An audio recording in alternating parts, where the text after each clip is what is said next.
कोई आपको रोकता है, टोकता है या वक्त मांगता है तो नसीब वाले हैं आप, क्योंकि किस्मत वालों को ही फिक्र करने वाले मिलते हैं। रिश्ते तो मोतियों जैसे होते हैं, अगर गिर भी जाएं तो ज़रा सा झुक कर इन्हें उठा ही लेना चाहिए।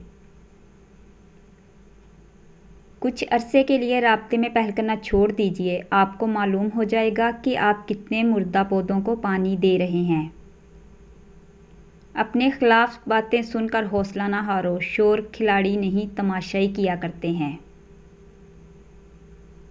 रब का खौफ भी नेमतों में से एक बहुत बड़ी नेमत है और इसका अदराक बड़ी खुशनसीबी की बात है कि यही अदराक इंसान को सीरत मुस्तकीम पर कायम रखता है।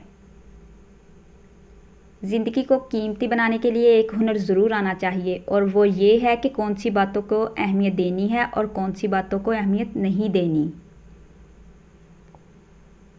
वक्त और समझ एक साथ खुशकिस्मत लोगों को मिलते हैं, क्योंकि अक्सर वक्त पर समझ नहीं होती और समझ आने तक वक्त नहीं रहता।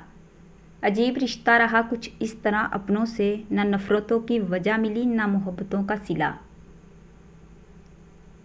ज़िंदगी को कभी आखिरी मंजिल मत समझे। ज़िंदगी एक सफ़र है और सफ़र में आने वाली तकलीफ़ें सफ़र गुजरने के साथ ख़त्म हो जाती हैं। आपकी आखिरी मंजिल आखिरत है, आखिरत बनाने की मेहनत करें।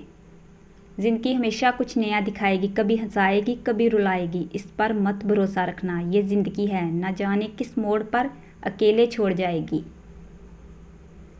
अगर तनकीद ही करनी हो तो नरम लहजे में करें, क्योंकि नरम लहजा ज़मीर जगाता है, जबकि सख्त लहजा अना को जगा देता है।